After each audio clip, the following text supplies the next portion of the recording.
आहे पण दिलेलं आहे ना तुम्हाला कॅम्प्युटर? नाही नाही म्हणतायत, कम्प्युटर रूम नाही आहे ना.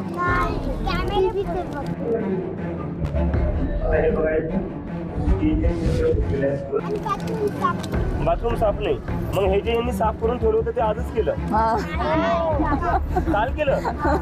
यांनी फक्त आज मुद्दामून साफ करून ठेवलं एका दिवसासाठी, पण खरी अवस्था ही आहे की जेव्हा कोणी लक्ष देत नाही तेव्हा या अवस्थेत राहतात. कॉकरोच जनता पार्टीचे संस्थापक अभिजित दिपके यांनी स्वातंत्र्य दिनापासून जिल्हा परिषद शाळा दुरुस्ती करो या अभियानाची सुरुवात केली आहे. त्यांनी हिंगोली जिल्ह्यातील आपल्या मूळ गावी म्हणजेच संतूक पिंपरी या गावातल्या जिल्हा परिषदेच्या शाळेपासूनच या अभियानाची सुरुवात केली आहे. शाळेचे वर्ग, खिडक्या, धान्य ठेवण्याची खोली, बाथरूम या सगळ्याची पाहणी केल्यानंतर अभिजित दिपके यांना तिथं शाळेची दुरवस्था आढळून आली. एका खिडकीच्या तुटलेल्या काचेवर उपमुख्यमंत्री एकनाथ शिंदे यांचा फोटो असलेला बॅनर लावण्यात आल्याचंही तिथे दिसलं. यावेळी शाळकरी मुलांशी जेव्हा अभिजित दिपके यांनी संवाद साधला तेव्हा त्या मुलांनी काय काय सांगितलं ते पहा.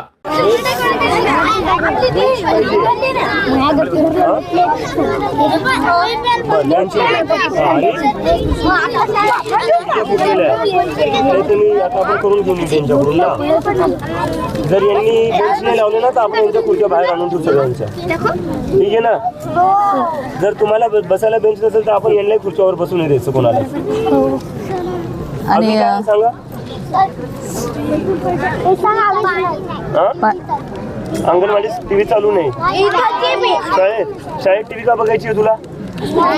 कॅम्प्युटर म्हणत असतील, कॅम्प्युटर म्हणत असतील ना. अच्छा, कम्प्युटर चालू नाहीये. कम्प्युटरची रूम आहे का? आहे ना, कॅम्प्युटरची रूम मला तर दिसलं नाही कम्प्युटर आहे का?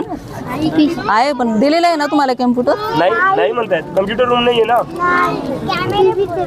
कॅमेरे पण नाही. कॅमेरा पण नाही. फोडले, कोणी फोडले? मुलांनी फोडले. मग ते परत दुसरे लावले की नाही लावले? बर, अजून काय? बाथरूम साफ नाही, मग हे जे यांनी साफ करून ठेवलं होतं ते आजच केलं, काल केलं, आणि याच्या आधी घाणच असायचं. अच्छा, नाही आपण यांच्या बाथरूमला लॉक लावू. मग जर तुमचे बाथरूम साफ नसेल ना, यांच्या बाथरूमला लॉक लावू, ठीक आहे ना. अजून काय समस्या आहेत सांगा. प्यायला पाणी नाही ना, नाही तेही करू आपण. बाथरूमात वापरायला पाणी नाही. अभिजित दिपके यांच्या दौऱ्याच्या आधी बाथरूम स्वच्छ केली गेली, एरवी ती स्वच्छ नसतात अशी माहिती इथल्या विद्यार्थ्यांनीच दिली. यानंतर अभिजित दिपके यांनी सरपंच आणि इतर सदस्यांशी संवाद साधला. लवकरात लवकर त्रुटी दूर करण्यात यावी अशी विनंतीही त्यांनी ग्रामपंचायतीला केली आहे. बाथरूम घाण आहे, तिथं पाण्याची सुविधा बाथरूम मध्ये तिथं फुटलेले आहेत. त्या खिडकीला झाकण्यात आलेले उपमुख्यमंत्री एकनाथ शिंदेच्या बॅनरनी. तर ही अवस्था इथलची आहे. पण इथलचे जे सरपंच सर आहेत आणि इतर जे लोक आहेत ग्रामपंचायतचे, त्यांचा पूर्ण सहभाग आहे आणि ते म्हणतायत की आम्ही शाळा एका आठवड्याच्या आत ठीक करू. ही तर मी त्यांचे खूप खूप आभार व्यक्त करतो आणि याच प्रकारे ठीक होणार आहे. आपल्या सगळ्यांना एकत्र येऊन या शाळा ठीक कराव्या लागतील.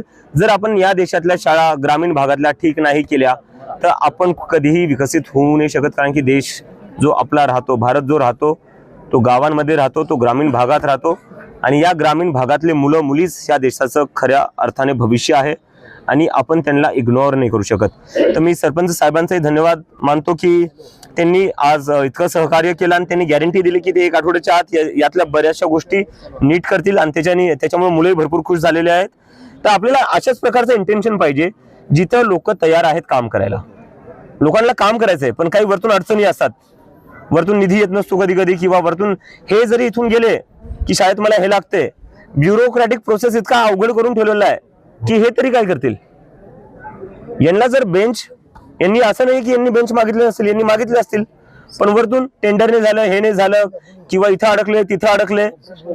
तर वरतून इतक्या सगळ्या अडथळे असतानाही जे सरपंच शाळा नीट करण्यासाठी प्रयत्न करतायत, मला त्यांचे आभार मानायचे. आणि यांच्यासोबत बाकी कुठल्या गावांमध्ये, तालुक्यांमध्ये, ग्रामपंचायतीमध्ये जे काही लोकांची असं इंटेन्शन आहे की सरकारी शाळा चांगल्या झाल्या पाहिजे, मी त्यांचे सगळ्यांचे आभार मानतो. आणि मी त्यांना म्हणतोय की आपण जर सगळे आता एकत्र मिळून काम करू तर आपण नक्की शाळा चांगली करू. आणि सरपंच साहेब, मी तुम्हाला म्हणतोय ह्या 4-5 ज्या गोष्टी आपण बोललो ना, तुम्ही ह्या फक्त करा. पुढच्या आठवड्यात आपण परत प्रेस कॉन्फरन्स घेऊ आणि पुढच्या आठवड्यात आपण दाखवू की आपल्या गावातली शाळा कशी आहे, कॉक्रोच जनता पार्टीचं जे पेज आहे ज्याच्यावर 25 मिलियन लोक फॉलो करतात, तिथं आपल्या गावाचं नाव जाईल, तुमचं नाव जाईल की तुम्ही शाळा नीट केली आहे. मी ग्रामपंचायतच्या वतीनं गावकऱ्याच्या वतीनं तुम्हाला आश्वासन देतो की 8 दिवसात जे काही उणीव राहिलेले आहेत, एक तर ती शाळेचं नवीन बांधकाम झालेलं आहे, तिथं संरक्षण भिंत सुद्धा केलेली आहे, शौचालय सुद्धा आम्हाला जिल्हा परिषद मार्फत मिळालेलं आहे. परंतु जे काही उणीव आहेत, जे खाली जागा असल्यामुळे पलकडा साईडने विद्यार्थी खेळतात आणि ते खेळण्यामुळे दगड लागल्या आणि ते काचा फुटल्या, त्या काचा आम्ही सुधारित करून देऊ. पाण्याची परमनंट 24 घंटे त्याची सुविधा आम्ही तिथे करून देऊ. SIRच्या कामासाठी शिक्षकांना झुंपू नये, शाळांची तातडीने दुरुस्त केली पाहिजे अशी भूमिका दिपके यांनी मांडली आहे. आता अभिजित दिपके राज्यभरातील सरकारी शाळांच्या दुरुस्तीसाठी फिरणार आहेत. येत्या काळात त्यांच्या या दौऱ्यामुळे मुलांना मूलभूत सुविधा मिळतात का ते पाहणं महत्त्वाचं ठरणार आहे. तर मित्रांनो, जर तुम्हाला आमचा व्हिडिओ आवडला असेल तर आमचं चॅनल सबस्क्राईब करा, लाईक करा, शेअर करा आणि बाजूला असलेला बेल आयकॉनवरती प्रेस करा, जेणेकरून तुम्हाला आमच्या चॅनल्सच्या सगळ्या अपडेट्स प्राप्त होतील.